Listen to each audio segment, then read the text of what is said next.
Продолжаем оживлять 676 фрезер. Я вас приветствую. Сегодня нам предстоит много работы. В частности, будем серьезно заниматься коробкой скоростей.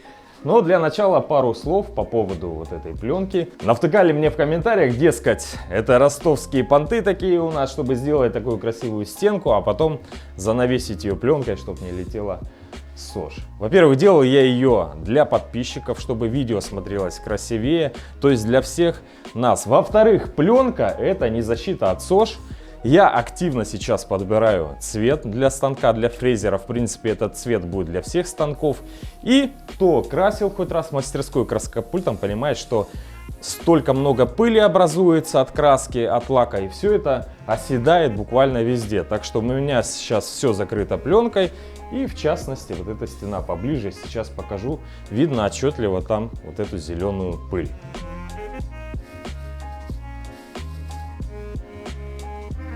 Эту стенку я специально обработал так, чтобы она не боялась никакой СОЖ, никакого масла. Здесь 10 слоев грунтовки, я как можно тщательнее все пропитал. И сейчас я вам покажу, что она действительно не боится этого.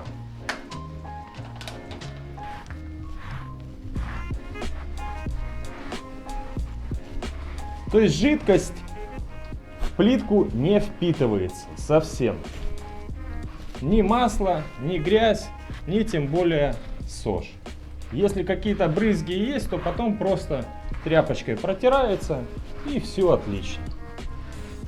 Это я, конечно, грубанул, чтобы вам показать. Ну, надеюсь, наглядно.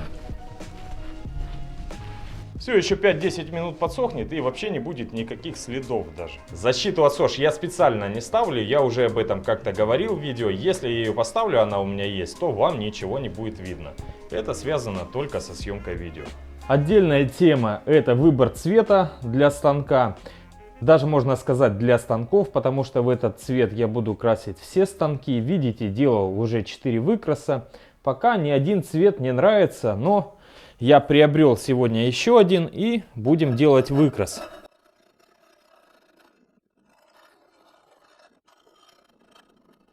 Видите, шабер какой универсальный инструмент. Еще один плюс счищать краску шабером — это экономия. Пока бы я это делал шлифмашинкой, я бы убил несколько кругов об краску.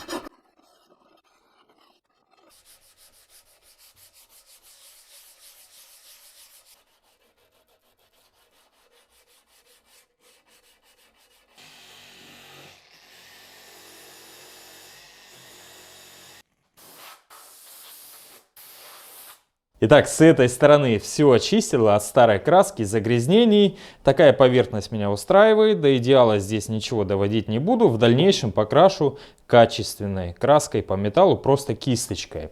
Ну а с этой стороны все будет гораздо серьезнее. Хочу как можно более качественную поверхность добиться, поэтому сейчас нанесу грунт-шпаклевку, потом зачищу и уже в дальнейшем буду еще смотреть, нужно ли шпаклевать, дорабатывать. Сверх идеала я тоже не хочу.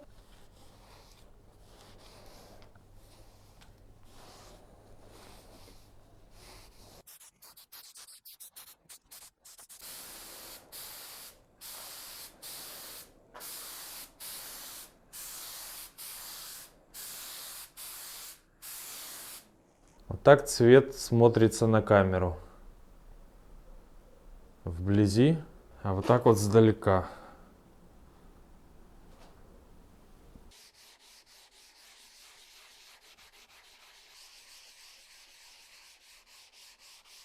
Я вижу, что уже поверхность намного лучше. Вот остались небольшие впадинки. До идеала тоже доводить не буду. Сейчас обычной шпаклевкой их исправлю и уже буду грунтовать.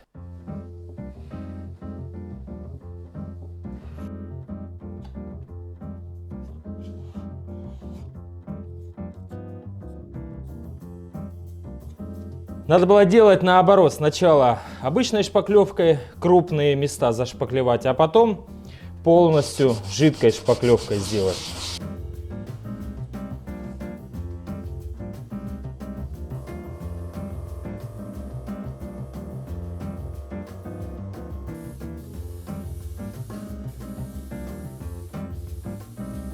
Замотую поверхность нулевочкой и можно приступать к покраске.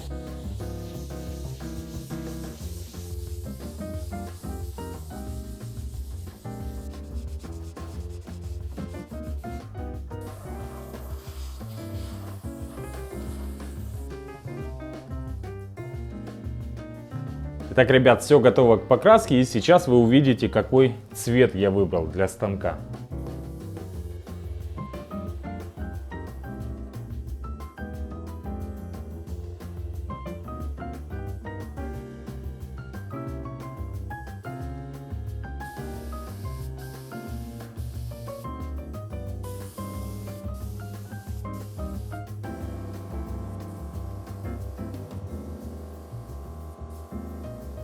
Но это не окончательный вариант, ребята, потому что я хочу получить матовую поверхность. И при съемке видео это будет очень мешать, все эти отражения. Цвет будет меняться, камера будет сходить с ума. Это уже проверено. В общем, ребят, с цветом я определился.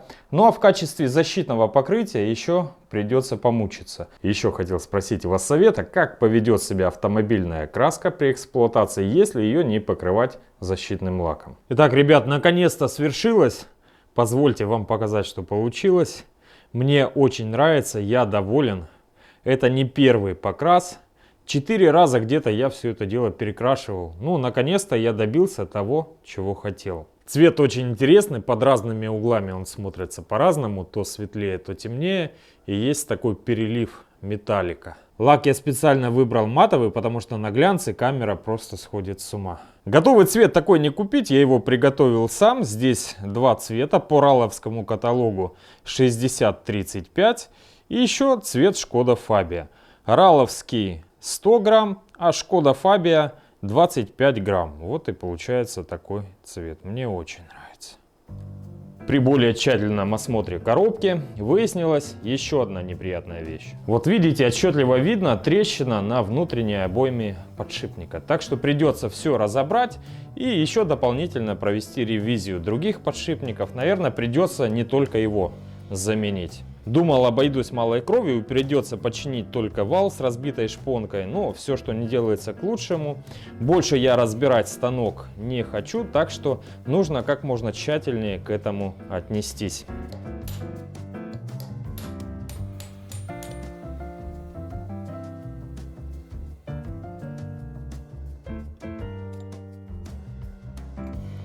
Чтобы потом при сборке ничего не перепутать, все раскладываю в последовательности, в которой разбирал.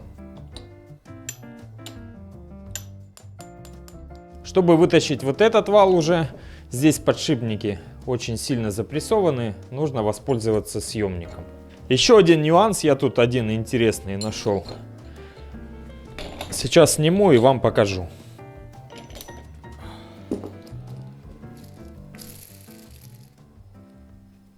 По-моему, им конец. Не зря все-таки я разбираю это дело. Этому подшипнику точно конец. Здесь очень большой люфт. Очень он шумит, прям гуляет. Ну и на взгляд даже видно, что здесь биение аж есть. Чувствую, Олежка попадает на много подшипников еще. Кроме этого, ребят, куда-то делся, выкрутился винт-фиксатор. Не знаю когда, наверное, уже давно. Потому что вот эта шестерня тоже болталась. А она должна сидеть жестко на шпонке и фиксироваться винтом. Вот тут та же история под замену. И еще отчетливо видно, что внешняя обойма тоже прокручивалась.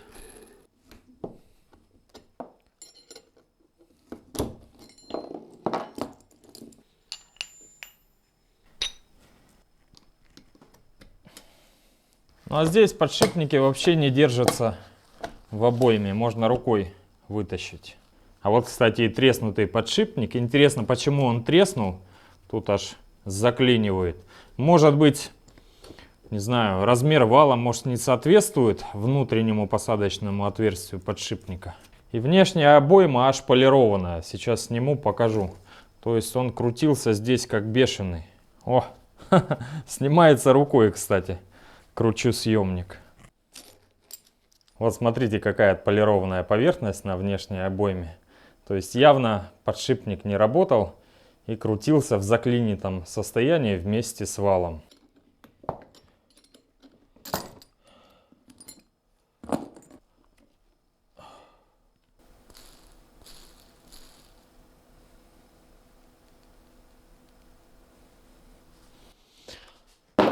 Все менять.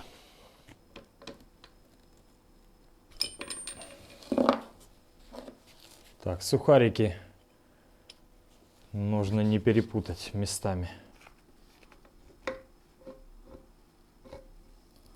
Вот этот фиксатор был тоже отпущен, не затянут.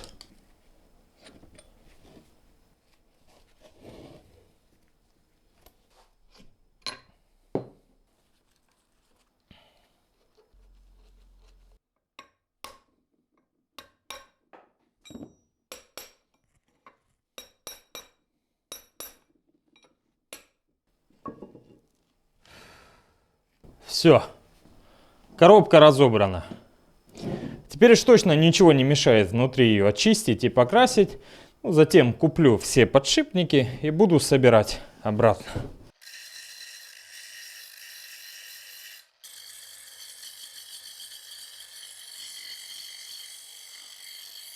Немного улучшил корпус, выровнял самые большие неровности. Также под краской было очень много мусора, какой-то окалины или песка. Все это я зачистил.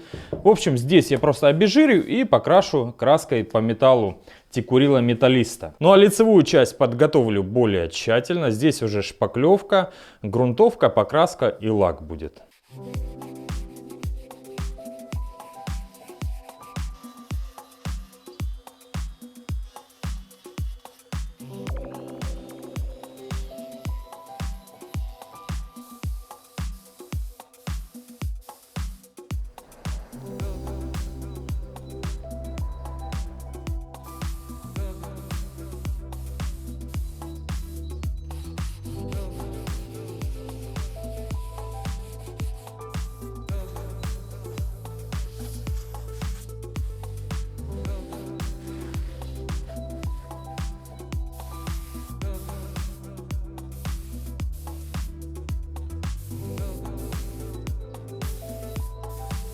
Нанес несколько слоев грунтовки. Окончательно я красить буду уже перед самой установкой на станок, а может быть даже уже в установленном виде вместе с колонной. И сейчас окрасим внутреннюю часть. Кому интересно, буду красить вот такой краской, мне она очень нравится. Можно красить сразу на металл, и еще она поддается колеровке. Для внутрянки я выбрал вот такой желтенький цвет.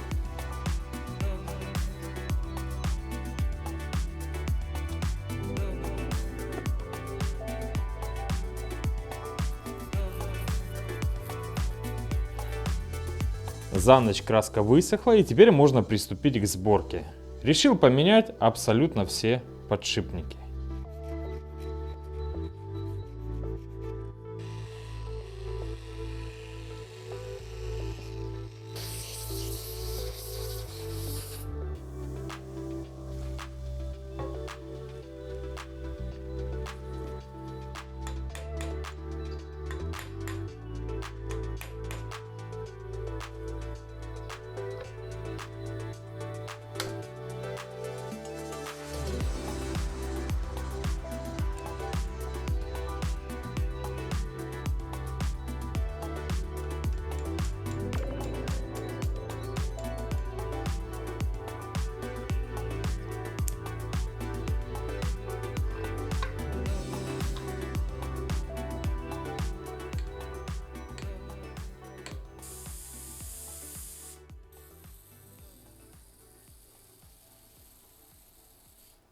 Промыл все подшипники, внутри от смазки буду ставить открытые, как положено. Хорошо, когда есть в хозяйстве токарные, буду запрессовывать подшипники с помощью задней бабки.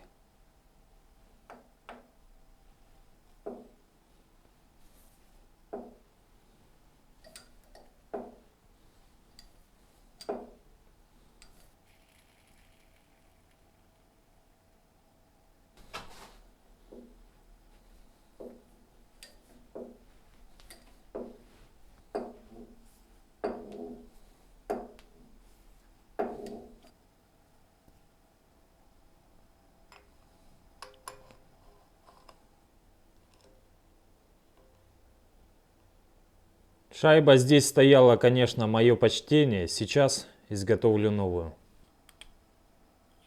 А теперь хорошо. Теперь совсем другое дело. Старое стопорное кольцо было разбито, мне кажется, как раз таки из-за этой шайбы.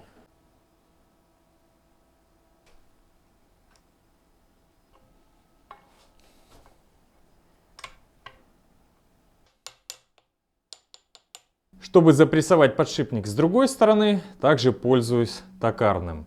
Выставил с двух сторон бронзовые проставки. Вот таким образом. И запрессовываю задней бабкой. Сложность заключается запрессовать подшипник именно на вал, а не в посадочные места на корпусе.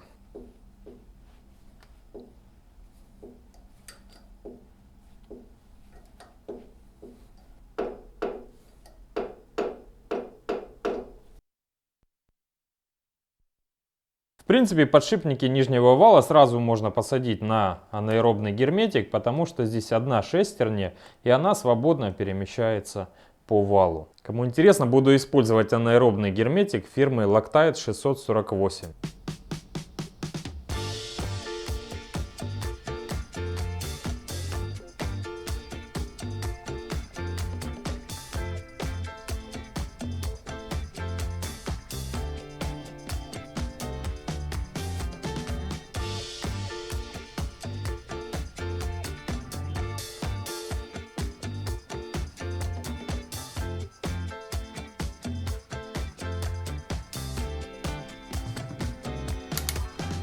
Через 5 минут анаэробный герметик должен схватиться. Он застывает в тех местах, где нет доступа воздуха. Таким образом можно устранять зазоры вплоть до 1/10.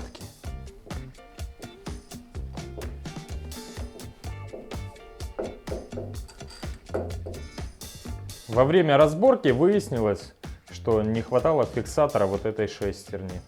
Добавил. Теперь все хорошо.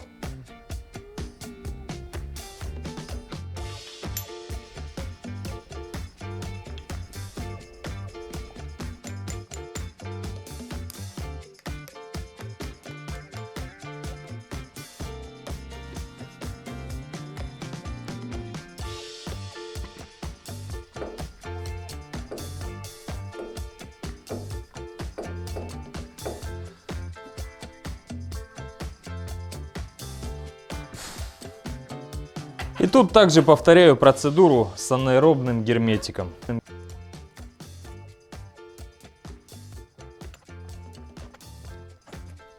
Прокручиваю, чтобы распределить герметик.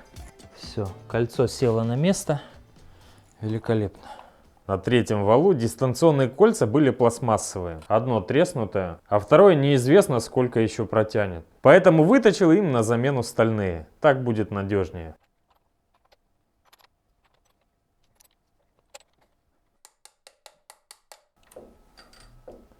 Пришел черед последнего 4-го вала, сейчас быстренько все запрессую и коробка будет готова. Кто не видел, как я ремонтировал вот этот вал, напомню, здесь было разбито посадочное место под шпонку, вот вам подсказочка, или посмотрите предыдущее видео.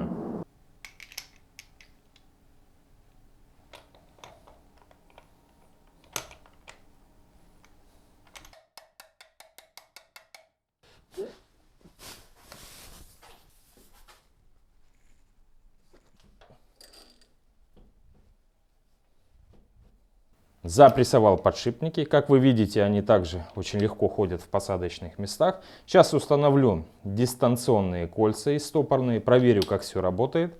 Если все нормально, посажу также на анаэробный герметик. И нам останется только установить верхние рычаги переключения скоростей с сухарями.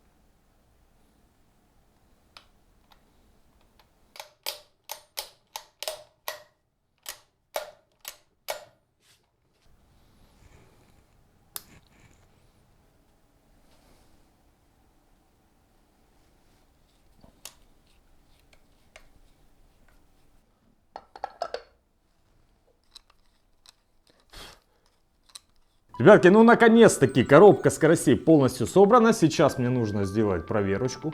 По кругу включу все скорости. Проверю, все ли работает, все ли включается.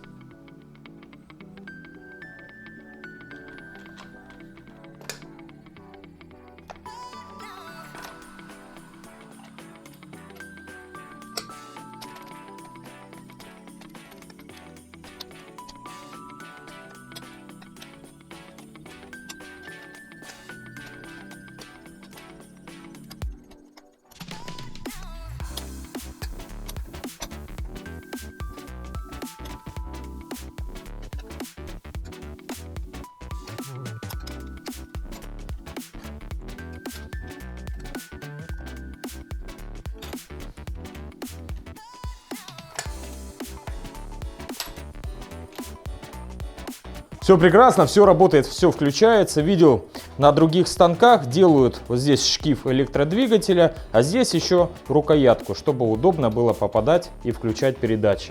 Постепенно дело продвигается с оживлением 676. Конечно, не так быстро, как хотелось бы, но мне кажется, спешка здесь неуместна. Еще не решил я, буду ли я то же самое делать со второй коробкой, с коробкой подач. Но по-хорошему тоже нужно разобрать, проверить все подшипники, все шестеренки. В общем, у меня на сегодня все. Всем пока, ребята, скоро увидимся. Вам спасибо, что смотрите.